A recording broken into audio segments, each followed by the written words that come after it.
I am uniquely suited to do this job. Yeah. I am going to make the decisions that I make. And if on the other side, I learn there was a better way, I have learned there was a better way. Thank goodness I learned there was a better way. How great. Okay, next time I'll do the better way. And then I'll probably learn a better way. And like feeling confident enough to speak to ourselves that way. And then feeling just as confident to say to these usually well-meaning outside voices, oh, no thanks. I'm wearing the crown in my motherhood. I'm wearing the crown in my job, in my life. I have made this decision. Thank you.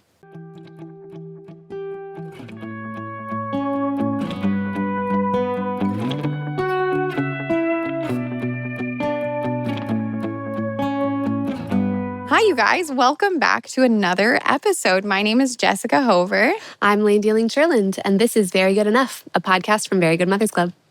And have you ever seen The Crown? Yeah. You have? Did you like it? I loved it. I loved it so much. I just got into it. I love Matt Smith, who Which plays one's him? Prince Philip. Oh, yeah. He's the doctor from Doctor Who. Oh, and, really? well, Okay. He's one of them. Okay. And whoever your first doctor is like your doctor. There have been 25 of them. Yeah. So he's like my doctor. Okay, cool. Now when I watch tonight, That was I've been for them. watching I know him. that doesn't mean anything to you. When I watch tonight, I'm going to picture him as your doctor. Yeah. I'll like him more. He's actually not been the most likable in these episodes that I've been watching so far. I'm very early in it.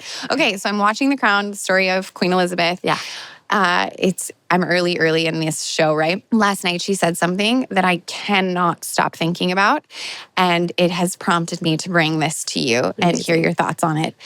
All right, so she becomes queen, as you well know. You've watched the show. She becomes queen really young. Yeah. And in this episode that I'm watching last night, she keeps going from place to place.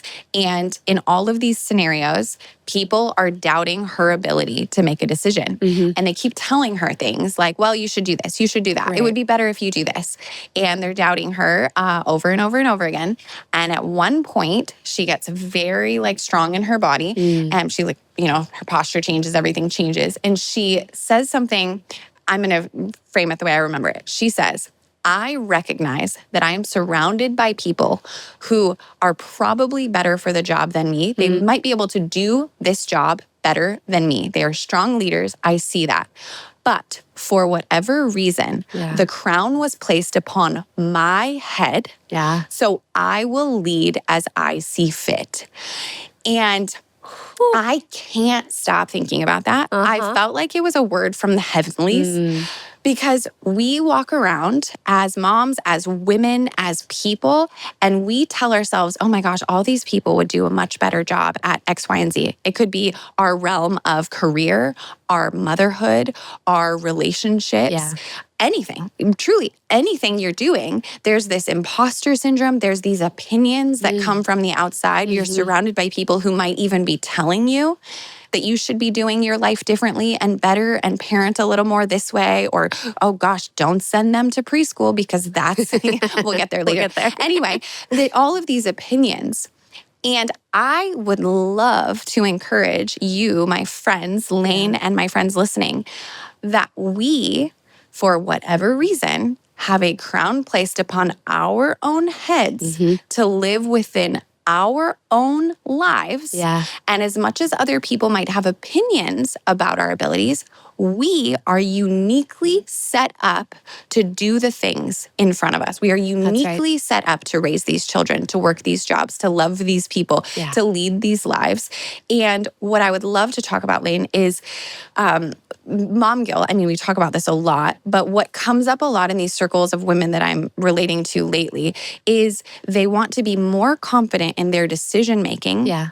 But they also feel a lot of guilt around making mistakes. So what I would love to talk about is the idea of being really confident in our decision making and then more comfortable in our ability to make a mistake. Yeah. Because making mistakes is just a part of the deal, right? It's just how this all works. We just do stuff. And sometimes it's not even a mistake. I was just on a group call with some women and they were talking about you go about your day with your kids and you make a decision. You're like, should they nap? Should they not? Okay, we'll skip the nap because maybe later today it'll help them go to bed early. And then you get to later today and actually they were exhausted and grumpy all day. And then they struggle at bedtime because they're overtired. And you get to to the end and you go, oh, wow, knowing what I know now, I would have had them nap. But what some of us do, many moms do, is they lay in bed at night and they're like, oh my gosh, that was terrible. I can't believe I did that. And now I made my husband uncomfortable or my friends uncomfortable because my kid was fussy in this setting that they shouldn't have been. And you like beat yourself up over what I wouldn't even call a mistake. It's just, you just don't know what to do. And then you do it and then you learn something. Right. And then you just change your mind and you do it differently. So that's the topic today. And I think it's cool because, I mean, for a lot of reasons, but one is you recently posted a reel, which I'm sure we'll talk about. Sure. Well, we're going to talk about it right now, but I'm sure you'll talk about the actual topic of the reel at some point in our life together. But you post this reel about what happens when you're picking your kid up from school and they kind of fall apart. And she's really like offering some comfort and like normalizing a thing that happens all the time. Yeah. And the internet went wild about this and accused you and accused me, accused mothers who send their children to school of traumatizing them. That's correct. And the accusation is that all childcare, all separation in the early years from the mother at any point is inherently traumatic. Yes. And they were riled up, very riled up. And as a mom on the, like, I'm the comment reading side who's also adjusting with sending my children to school and feeling sadness over their hard emotions, but also feeling confident that we're making the right decision for our family. It was one of those scenarios where, like, you know, I parent according to what I see fit, but then there's other opinions who get quite loud. And then they accuse you, me, us, people, of not only making a wrong decision, but making a traumatizing. Like, the last thing we want to do with our children is traumatize them. Obviously, we all know that. And so I guess, like, the bigger thing that I feel for these women listening to us, these moms primarily listening to us who are walking around feeling really unsure of their decisions, really second guessing and hoping they can please the people around them, and then feeling a whole bunch of guilt if it doesn't go the way they want or the way they hoped, rather. I want to like relieve you guys of that pressure because, well, and also just let you know that if you've been feeling that, we're all feeling that. So you're not alone and you're not bad at this.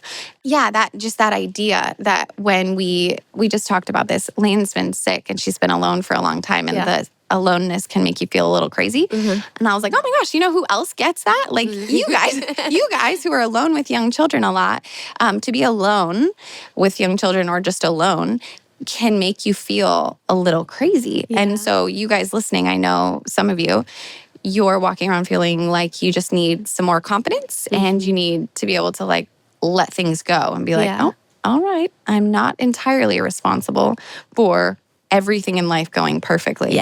You know? Yep. Yeah.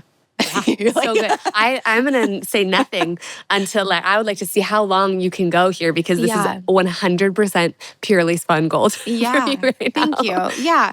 Okay. So if you're listening to this and you were on the call, I'm talking about one of you and you might know, but I won't say your name. So this one woman was talking about how this nap scenario that I just mentioned, she was talking about how her husband was taking care of the kids, doing a really good job. He's a good dad. And he decided that it would be cool for the two young children not to nap. He thought, we'll skip nap today. They'll go to bed earlier at night while mom goes and rests and she takes a nap, which actually ended up being kind of a short nap because her tired children were screaming their head off. Very normal. And then what ultimately happened was these kids got tired. Bedtime was really hard. And because they were underslept, they slept really bad at night.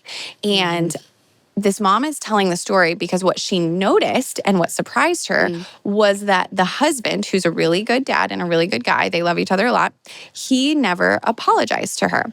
And she said, I didn't feel owed an apology, but what I noticed is if it had been reversed, I would have been apologizing over and over again at like, oh my gosh, sorry, they're grumpy. Oh my gosh, sorry, now they're struggling at bedtime. Oh wow, sorry, now they're up in the night, which means we're up in the night.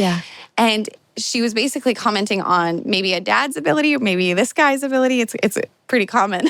It's pretty common in the group for people to be like, why are the husbands so relaxed and the wives are so like uptight about this? But basically this idea that the day could go a certain way, that if she had been in charge of it, she would feel very guilty and very responsible to apologize to everyone else. And he was fine. He was totally fine. And they were fine. And ultimately, like the next day, the kids were fine. And she was realizing like, oh, this is a pretty chill thing, which then identified in her and all of us who are listening being like, oh yeah, I see that in myself. Like, why do we carry around that guilt? I think a healthy amount of guilt is fine where you look at something and you go, wow, I just screamed my head off at my little child. Yeah. Huh, that wasn't the way I wanted to handle that situation. I feel the healthy kind of guilt that makes me go and say, I'm really sorry, buddy. That was not cool. I try not to do that again. Yeah, I'm going to work on that. Yeah. But the vague, overwhelming sense of guilt for just living that day, for just, here I am and I'm being a mom and I don't really know. As though you had the power to make it go super perfectly for everyone and you didn't. Yes. That's the level of guilt. That's the underlying feeling. It is as though I could have designed this day perfectly, but instead I made it bad. Yeah. Could have been perfect, but I made it bad. I ruined everyone's day. Yeah, exactly. And that was something that was coming up in this call was the number, like it was basically a collective thing among all of the moms was they go to bed with guilt about decisions they've made. And then when it comes time to make the next decision, they're anticipating the guilt they will feel from doing it wrong. So it becomes very hard to make a decision and feel confident in it. And what I would love to tell you is you're normal. Of course, we all go through it. But like, the crown is on your head. The crown is on your head for you to raise these kids, for you to have a household, for you to do the things you're doing. And you are equipped. You are fit to lead in the way that you want to. Yes. And you're allowed to decide at the end of the day, minus guilt, oh, you know what? I'll do it differently tomorrow. Yeah. I'm going to do it differently tomorrow. And I think what helps us to be able to do that is being around other people, having community in some capacity. This is where I'll invite you to be a part of Very Good Mothers Club. If you don't have community, it's an easy way to make friends online. But any sort of community, you could go find local groups to be friends with. When you're alone in your head, guilt and insecurity and confusion are a lot louder. But when you get with someone else and you talk about the things that you're feeling and then they nod and go, oh, I felt that. Or I would feel that if I were you. If I was in that situation, oh yeah, I would have done it like that. It like disperses, like dissolves that really heavy, confusing thing. And just makes it so much easier to then be like, oh, okay, cool. Now I have the clarity that I previously felt really foggy in. Now I see this is something I actually can change. Yeah, it's like how if there's like a little bit of light in a room, it could cast a really huge shadow on the wall. But then if you turn the light on, you just see this little tiny object that looked like this huge object on the wall. Like, well, it could have been a giant monster, but actually it was just this little thing, just like your little figurine on the side, whatever, which it's there. Something happened. That's we're not saying that nothing happened. But like, that's you turn the light on and it like brings the thing back down to right size. You stop. That was so precious. Imagine, guys, that's what love does. Love, that was beautiful. Love is that. Love is that. You're feeling really scared of something. You're feeling really afraid, heavy, insecure, all of the things. And a loving friend turns on the light and goes, oh, that big giant thing that's ruining your whole life right now, it's actually this size. And then you figure that out accordingly. What do we want to do about this? What do we want to do about this very thing? Real, a lot smaller thing? Thing. Yes. Yes, I really am a person who has trouble right-sizing things. Sure. Everything is the same amount of giant, which means that like the smallest thing going wrong is a giant thing. It's a giant thing. Because I too, just as a person, obviously not as a mom, but just as like a personal characteristic, suffer from the illusion that there was a world in which I could have I could have made that decision differently, and then the outcome would have been whatever smooth, easy, perfect feeling, like as though if I could just game this day perfectly, if I could so optimize it, then no one would feel anything bad, nothing bad. There would be not a single negative in anyone's experience, because I have not only the power to control my own life at that level, but also to provide that for others. Yeah. It's such an inflated sense of ego, actually. Yeah. Like, it's such a mistake in thinking about my own impact in the world, when in fact there's sort of a devastation and an ego death to be had about like how little I truly have control over in life. But what an unbelievable relief that I'm in fact not omnipotent. Right? Like a surrender piece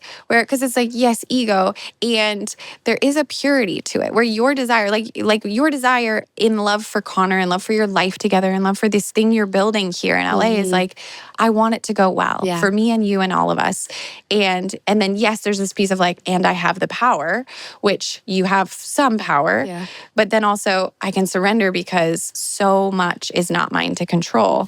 It's a weird thing. To be alive is weird. It is weird. So many weird things. I gave you a book from this weird lady. Her name is Florence Scovel Shinn. The book is called The Game of Life and How to Play It. Yeah. It's from the 20s, and it's basically like a theory of manifestation, but it's from 100 years ago. So it's like sort of quaint and different and strange, and it's interesting to see these kind of metaphysical philosophies, like what has remained over 100 years and what has gotten watered down, like and what was always weird. The way she talks is just like, the way she talks kind of endearing, so sweet and strange. And it's in the public domain, so the printing has a lot of mistakes in it. It's like really, I'm really charmed by it just as like a piece, like one tool in the tool belt of like, how do I want to think about life and the world and my power and what isn't my power, and I don't know, divine stuff. Yeah. One of her affirmations that she says is, all conditions are permanently perfect. And I've been spending the last couple of months with that idea. At first, sort of raging against it, being like, but they're not. That's just denial. Like, I'm looking around at these conditions. They're obviously not perfect. And then still it's sort of lingering with me and being like, wait, but what if I decide that they are? Like, what if I just come into whatever conditions exist, believing that that's the perfect condition? So I'll examine these conditions and I'll wonder, what could I take from this? How could this be perfect for me? What is available to me in this moment because the conditions are like this? Yeah. And it's sort of shifting. Is it like an act of acceptance? Like, so is it like to go into your day, say you're having like a bumpy day? Yeah. Toddlers crying, lots went differently than you hoped. Would you take that manifestation into like, this is perfect, meaning like there's a lot to be gained here, even if it looks different than I thought it was going to be, that type of thing? Even if it's maybe what I needed desperately was this perfect reminder that when I try to transition my toddler in this way, it sucks for everybody. Maybe there was something coming tomorrow that if I didn't remember that today was going to be a real huge problem. And I don't really need to know why the condition is perfect. But what if I just declare and decide that it is? Like, how does that change my position toward what I'm going through today? If I just say, well, it must be perfect because in my life, all conditions are permanently perfect. Wow, that's and like, interesting. how does that smooth my road? Yeah, it's a weird thing. I'm offering you guys something weird to play with right now. But I've been thinking about it a lot. One time I was late. Surprise, I'm late a lot.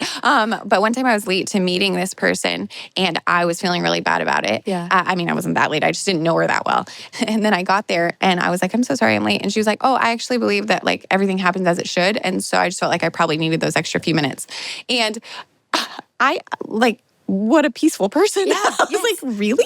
Yes. What if everything happens as it should? Yeah, just I like, it was a very genuine, like, she's like, oh no, I clearly needed a few extra minutes. Cool. And I don't know. Like, is that fundamentally real or not? Like, kind of who cares? Yeah. Like, it's like, what if these are the lenses you see through and it's serving your day? Yeah, it does seem like a more helpful way to. It's a little zen. Yeah. What if your experience is just different? And as we spoke about nearly 2 years ago, life is just your experience of life. Wow. Yeah. Right? And if I could experience my life differently, if I could experience my life as though everything happens as it should, or all conditions are permanently perfect, then we had this day where my husband made a call. Yeah. He just made a call about nap or not nap. He had an idea. He just tried a thing. What if I just let that be neutral? Yeah. Not there was a right answer or a wrong answer here. He just picked something. Yeah. And that something had consequences. Totally. Right? Okay, can I just say everything happens the way that it's supposed to? Maybe, I don't know what it would have been like if you tried to put them down for a nap. I don't know.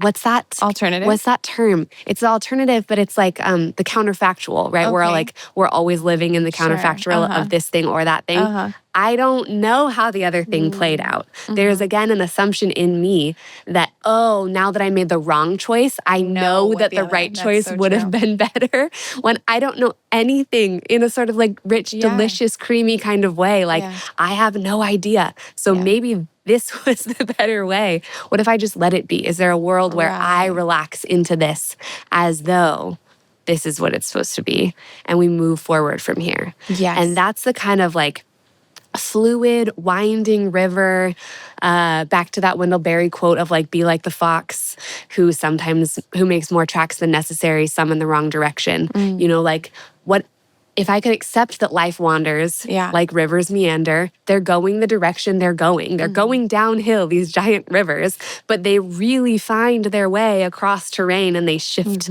over time. The banks of the river travel by like 20 feet as like floods happen and droughts happen. And it's just this big, wide expanse of still me going very much in the right direction, collecting the tools I need and actually getting like some of the stuff that got stuck to me when I was a child, like rubbed and bumped and frictioned off by running into the edge of things. I actually have lost a lot that I didn't want, and have found out, I'm so grateful that I lost that in that dark moment, that thing shed or fell away. You know, if we could just trust that like life is wide. But the good news is I can tell you, in fact, that that's actually how human brain development works. So for your child's experience, we get so brittle in our expectations. Moms get so brittle with themselves around this thing of so desperately not wanting to ruin this child, as though this is the moment where you may or may not ruin them. You know, this nap, this time that I yelled, this time that I tried to offer them a decision and it didn't go well and we got tangled and they had a tantrum instead. Like, this is it. This is the moment when, in fact, like, human brain development is elastic. There's this idea of neuroplasticity where a lot of experiences in the same direction are what build grooves in the brain. They're what shape the way that your brain functions and what you expect out of life. They are what make up your attachment style. A lot of experiences in the same direction.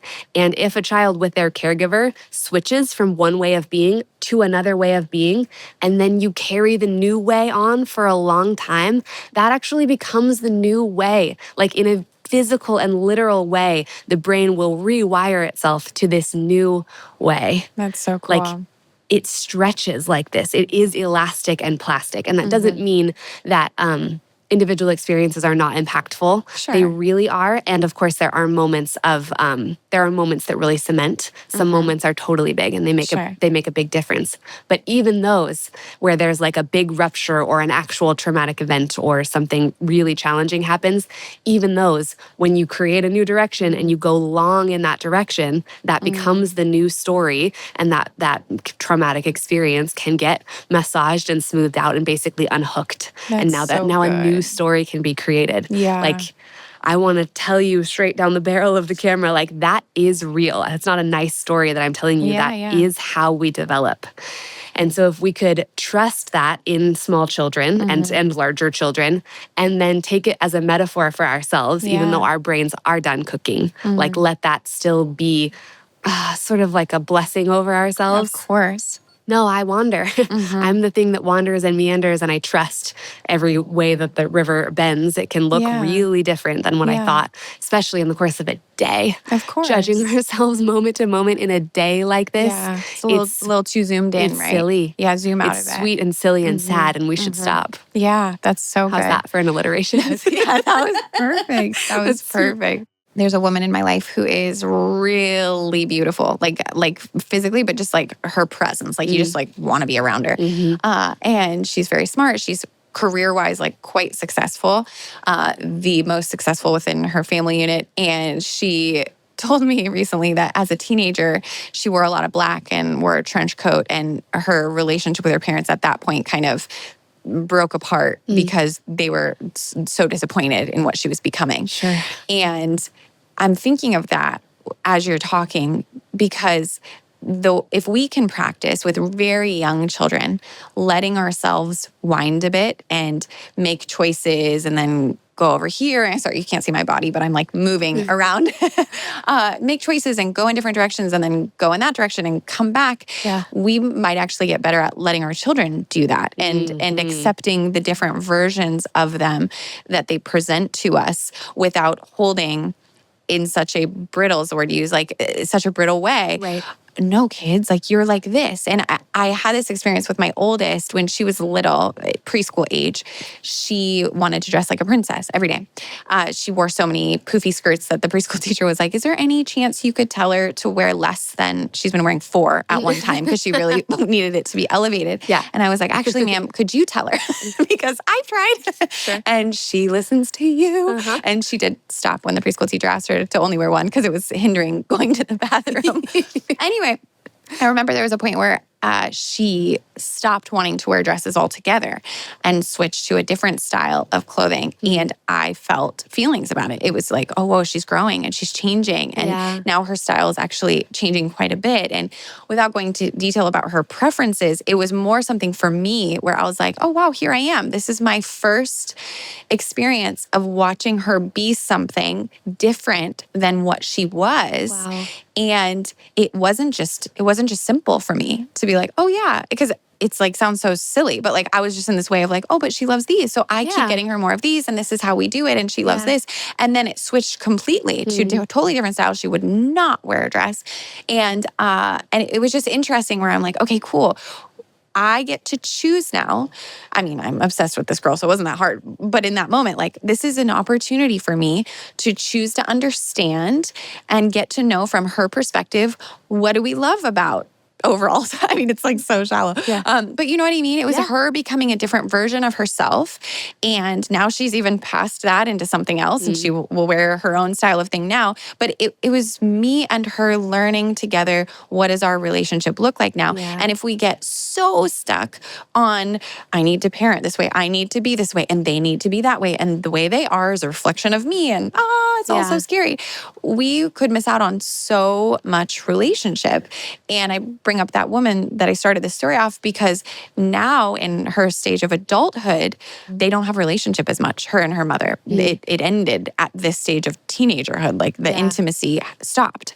And that's what none of us want. I know that. You're listening to this podcast because you want connection with your children and you're really good at that and you're going to do awesome. Yeah. But I think that it all kind of is the same thing. Like we're trying to get more comfortable in our own bodies, being who we are, accepting the parts of us that were harder to accept.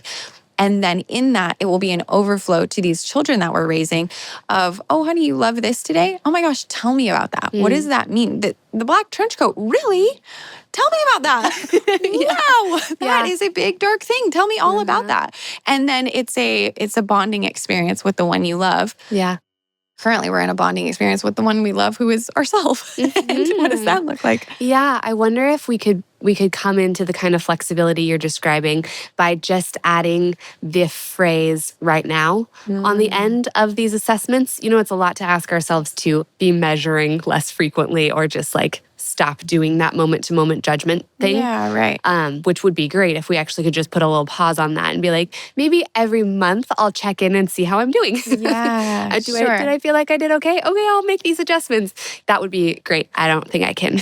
I don't think I can go that long. But if I could just be like, this is not going well right now. I'm so tired and it feels like these kids will never going to sleep right now. My child is such a monster right now. Yes, yes. And just giving it just like putting like one little wedge in there to remind ourselves that this is fluid and life is long. And it's actually going to be a long time before we know how it went. Yeah. There's no, we don't have That's enough so good. data at the end of the day, Yeah. or certainly at the end of like lunchtime to know if Or it went bedtime. well or poorly. Yeah, that's It's gonna so true. be a lot of opportunities in our life to look back over our shoulders and be like, okay. Yeah. And you know what? Honestly, most of it's probably going to be like, all right, some good, some bad. Yeah. Okay. Which welcome some of to that humanity. went really well. Some of that, dang, wish I knew now. Wish I knew then. What I know now didn't. Yeah, would have been impossible. And you move forward. Yes. You know, but holding on to these past moments to torture ourselves, how could we not feel anxiety about the next decision? Right. If we know that we're going to behave this way toward us if we get it wrong. Yeah, right. Because That's it's so mostly that. Some of us have very critical outside voices that are hard, and we should talk about that next. But mostly it's us inside really doing this like quite nasty behavior to ourselves. Yeah, true. Of so consistently measuring every single thing. I will judge you every single thing you do. Yeah. Well, and the practice in coming against that, whether it's internal voices or outside voices, is quite similar. It's this coming home to you and being like, no, I am uniquely suited to do this job. Yeah. I am going to make the decisions that I make. And if on the other side, I learn there was a better way, I have learned there was a better way. Yeah.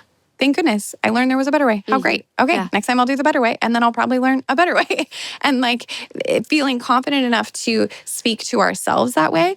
And then feeling just as confident to say to these usually well-meaning outside voices, oh, no thanks. I'm wearing the crown in my motherhood. I'm wearing the crown in my job, in my life. I have made this decision. Thank you.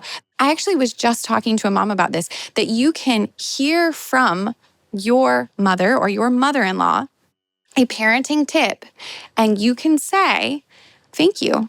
I really appreciate that. I really like when you offer guidance, knowing that I'm still going to make this decision, but I really appreciate that. Because in a lot of times, what this woman was saying specifically was like, I actually don't want them to stop guiding me. I have no idea how to be a mom. I have never done this before. Sure. But I don't want them to control me to the point where if they offer guidance and I do something different, I'm in trouble. Yeah. And so to be able to communicate that, I really appreciate some guidance in this. I had no idea how to change a diaper. Thank you so much. And now when it comes to this decision that could go this way or that way, I'm going to choose that way, but I get that you went this way. And then you go confidently because you did it. And I think that's important. One thing I was going to ask you, so something that's been coming up a lot in my personal life with my mom friends, and then now it was on a call, this has to do with like surrendering and accepting.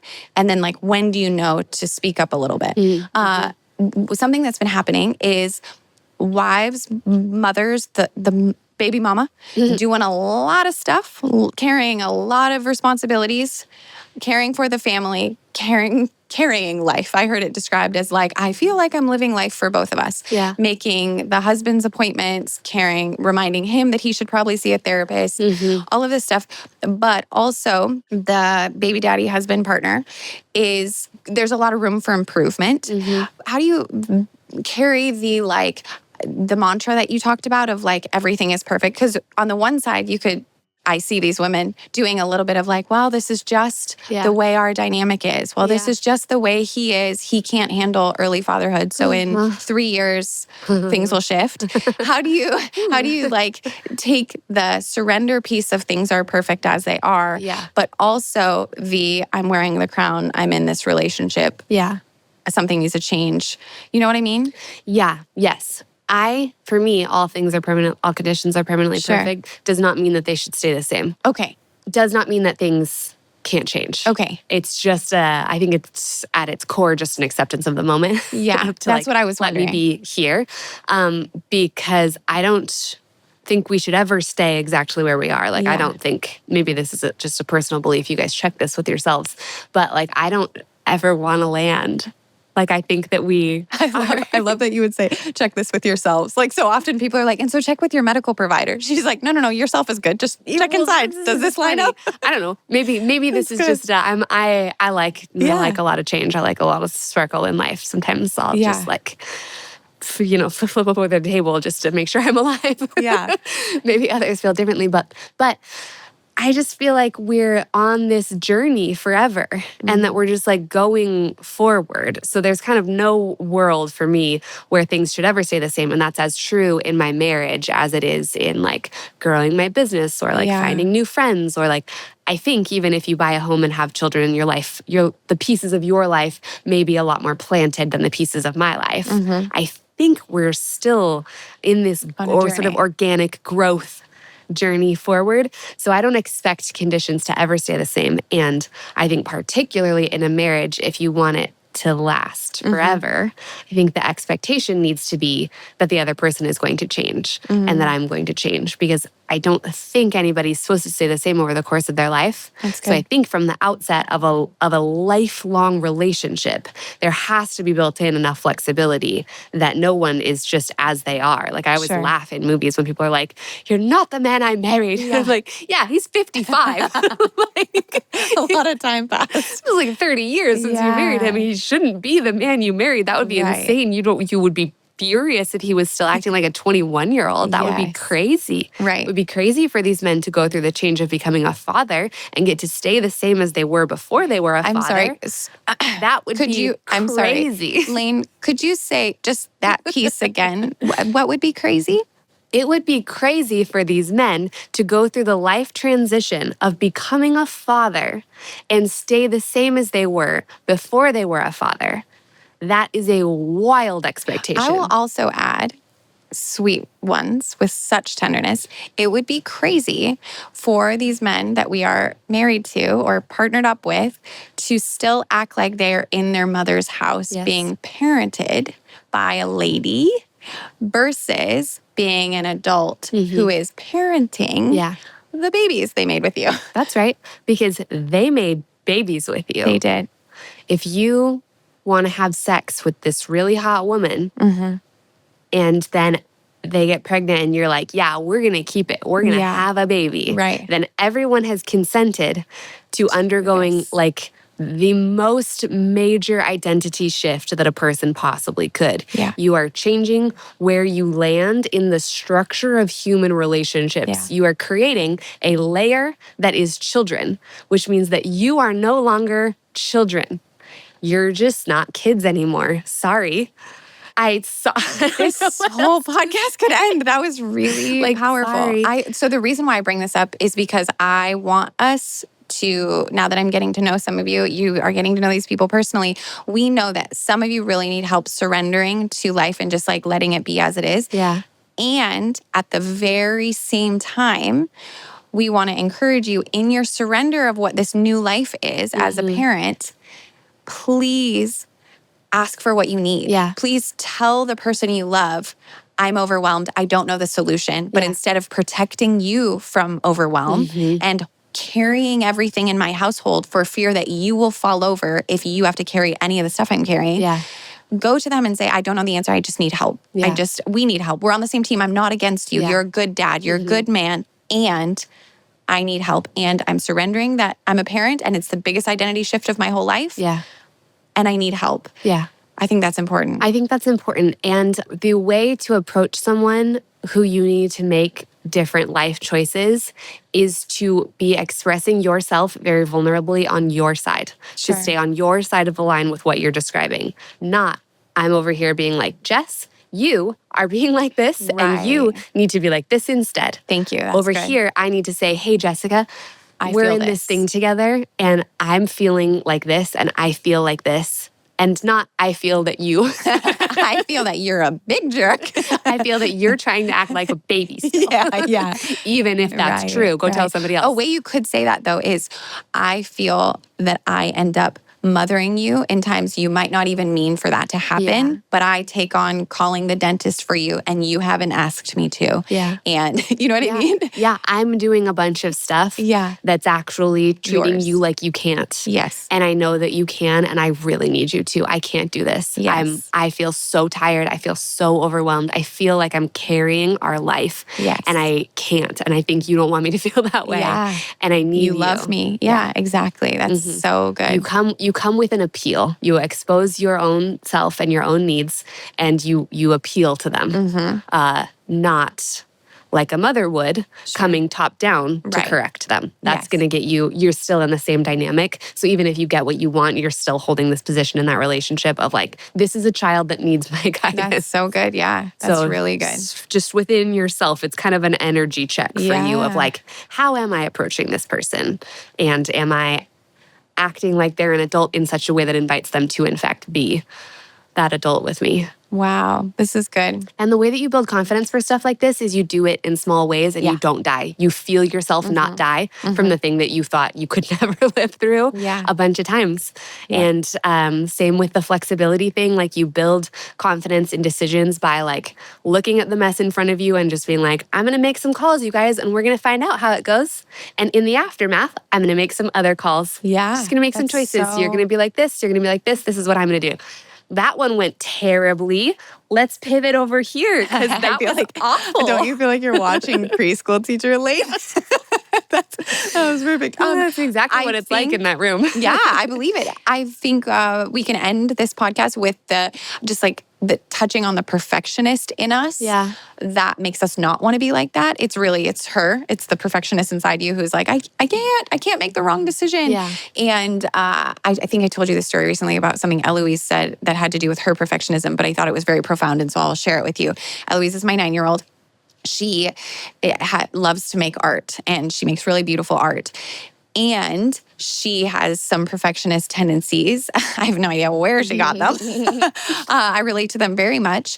And she was talking to me right before school started this year about something she's been doing to help her not feel like that. So she sometimes will make art, and if it doesn't look the way she hoped it was going to look, she'll cry. Yeah. And she said recently she started looking at other people's art that she really loved, and she tried to look at it the way she sees her own art and find the thing that might make her cry. Whoa. Yeah. And then she said that when she does that, she realizes she doesn't need to cry about it because she thought their art was very beautiful. So why does she think her art should be cried about? Wow. Isn't that amazing? Like when she was saying it, I felt like this is actually something I really need to do in my life. And you guys do this. We together, Layne and I, you guys, we are much harder on ourselves than we would be on our mom friends, than we will be on our children when they raise their kids. That's the big goal, right? Yeah. That we can offer the gentleness and tenderness very freely to other people when they do beautiful things, when they make beautiful lives for themselves. Mm-hmm. And then we can be very quick to be critical about our own lives. And so I just encourage you as we leave you today, go in confidence that you're exactly who you're supposed to be. You're uniquely equipped. Wear your stinging crown on your head, and probably watch The Crown. It's really good. But there's a crown on your head. There's this calling that you have right now in your life to do the things that you are already doing. Probably you're already doing them while you're listening to this podcast. Yeah. We know you're in motion as our voices are speaking over you. And we want to encourage you to go confidently in these decisions that you're making and more comfortably in the inevitable mistakes that are about to happen. You are allowed to make mistakes. And we look forward to hearing about your mistakes. I recently had moms start telling me like the kind of the mother of the year moments. It would just like happened accidentally where somebody was like, oh, I made this mistake. And then the other person was like, oh, well, I did this. Well, I accidentally gave away my daughter's baby blanket. And then it just became this whole thing. Like, that's perfect. That's what we want. If you've got mistakes and you need to get them off your chest so we can laugh about them and be like, same, let's do that. But let's not walk around so scared and so like powerless that we feel stuck. Good? Yes. Okay, great. 100%. Guys, thank you so much for being here. Layne and I have a call every month. It's actually mostly Layne. She's so smart. No, we were both there, but often I end up just listening and being like, you're so smart. That happened just like last week. Anyway, so 4th Tuesday of the month in Very Good Mothers Club, if you have any specific questions from listening to these episodes or even like toddler questions, are you struggling with something? Join these calls, get your questions asked, and also make friends. You need friends so you don't feel alone and you don't feel isolated and you don't feel like a crazy lady. Yep. Okay, we like you so much. Oh, also if you just want one-on-one time with Layne, she does one-on-one calls too. Okay, do that. Thanks so much. You're like, I do. I do indeed. True. Okay, there's nothing else I have to tell them. No, the link for all these things is in the show notes. Yeah, you can read. Okay, bye. Very Good Enough is a production of Very Good Mothers Club. If you enjoyed today's episode, please take a second to rate and review the podcast wherever you're listening. If you're watching on YouTube, hit subscribe and leave a little comment. And above all, text it to a friend.